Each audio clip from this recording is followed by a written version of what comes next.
LASIK eye surgery करवाने से पहले एक डिटेल्ड आई चेकअप और कुछ स्पेसिफिक टेस्ट बहुत जरूरी होते हैं। ये टेस्ट ये इंश्योर करने के लिए किए जाते हैं कि आपकी आंखें किस लेजर प्रोसीजर के लिए कम्प्लीटली सेफ और एलिजिबल है। सबसे पहला और इम्पोर्टेंट टेस्ट होता है कॉर्नियल टोपोग्राफी या टोमोग्राफी, जो आपके कॉर्निया यानी आंख के फ्रंट सरफेस का एक डिटेल 3D मैप बनाता है ताकि उसकी शेप और कर्वेचर चेक किया जा सके। इस टेस्ट की मदद से डॉक्टर्स केटोकोनस या कॉर्नियल वीकनेस जैसे हिडन कंडीशन को आइडेंटिफाई कर सकते हैं।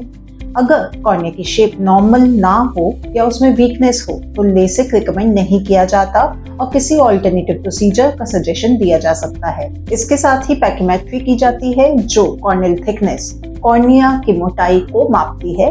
अगर कॉर्निया बहुत पतला हो तो लेसिक सेफ नहीं माना जाता। लेसिक में कॉर्निया का टिश्यू का एक छोटा हिस्सा लेजर से रीशेप किया जाता है, इसलिए कॉर्निया का एडिक्वेट थिकनेस होना बहुत जरूरी होता है। अगर कॉर्निया बहुत पतला हो तो लेसिक के बाद कॉर्निया वीक हो सकता है, जिससे कॉम्प्लिकेशन का रिस्क बढ़ सकता है।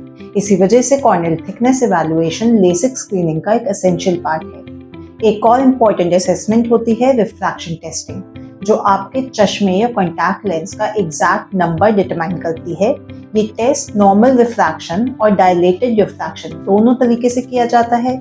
इसका ऑब्जेक्टिव ये कंफर्म करना होता है कि आपका पावर स्टेबल है और सर्जरी के लिए सूटेबल रेंज में है या नहीं। जनरली डॉक्टर्स ये भी देखते हैं कि पिछले 1 साल में नंबर में सिग्निफिकेंट चेंज तो नहीं हुआ है। इसके अलावा प्यूपिल साइज मेजरमेंट भी लेसिक इवैल्यूएशन का एक इम्पोर्टेंट हिस्सा है। कम रोशनी में प्यूपिल कितना बड़ा होता है ये स्पेशली मेजर किया जाता है। कुछ पेशेंट्स में नेचुरली बड़े प्यूपिल्स होते हैं, जिस केस में सर्जरी के बाद रात के समय ग्लेयर, हैलोज या स्टारबर्स्ट दिखने की पॉसिबिलिटी थोड़ी ज्यादा हो सकती है। इस इंफॉर्मेशन की मदद से सर्जन ट्रीटमेंट को बेटर प्लान कर सकते हैं। लेसिक से पहले इंट्राऑक्यूलर प्रेशर या IOP टेस्ट भी किया जाता है। ये आंख के अंदर के प्रेशर को मेजर करता है और ग्लोकोमा या काला मोतिया जैसे कंडीशन को डिटेक्ट करने में मदद करता है। अगर प्रेशर एब्नॉर्मल हो या ग्लोकोमा का सस्पेशन हो तो पहले उस कंडीशन का प्रॉपर मैनेजमेंट जरूरी होता है। आंखों में ड्राइनेस चेक करने के लिए टीयर फिल्म या ड्राई आई टेस्टिंग जैसे शर्मा टेस्ट होती है, क्योंकि लेसिक के बाद कुछ हफ्तों या महीनों तक टेम्परेरी ड्राइनेस बढ़ सकती है। इसलिए पहले से एग्जिस्टिंग ड्राई आई को आइडेंटिफाई और मैनेज करना बहुत जरूरी होता है।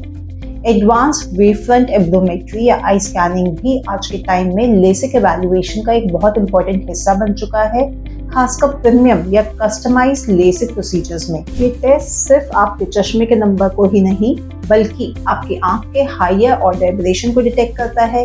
ये वो माइक्रोस्कोपिक ऑप्टिकल इम्परफेक्शन होती हैं जो रूटीन आई टेस्टिंग में नहीं पकड़ी जाती। इन्हीं इम्परफेक्शंस की वजह से कुछ लोगों को रात के समय ग्लेयर, हैलोज, स्टारबर्स्ट या कॉन्ट्रास्ट में कमी महसूस होती है। अगर पेशेंट सूटेबल हो तो एडवांस मेजरमेंट की मदद से कस्टमाइज्ड लेसिक या वेवफ्रंट गाइडेड या AI गाइडेड ट्रीटमेंट प्लान किया जा सकता है, जिससे विजन क्वालिटी और नाइट विजन को और भी बेहतर बनाने की कोशिश की जाती है। आखिर में डॉक्टर डायलेटेड रेटिनल एग्जामिनेशन या फंडस एग्जामिनेशन करते हैं। आई ड्रॉप्स डाल के प्यूपिल को डायलेट किया जाता है और रेटिना, मैकुला और ऑप्टिक नर्व का डिटेल में एग्जामिनेशन होता है। हाई पावर वाले पेशेंट में रेटिना में थिनिंग, वीक एरियाज या रेटिनल होल मिल सकते हैं। अगर रेटिना में कोई वीकनेस या टियर डिटेक्ट होता है तो लेसिक से पहले प्रिवेंटिव रेटिनल लेजर ट्रीटमेंट किया जाता है, जिसे बराज लेजर कहते हैं, ताकि फ्यूचर में रेटिनल डिटैचमेंट जैसे सीरियस कॉम्प्लिकेशन का रिस्क कम हो।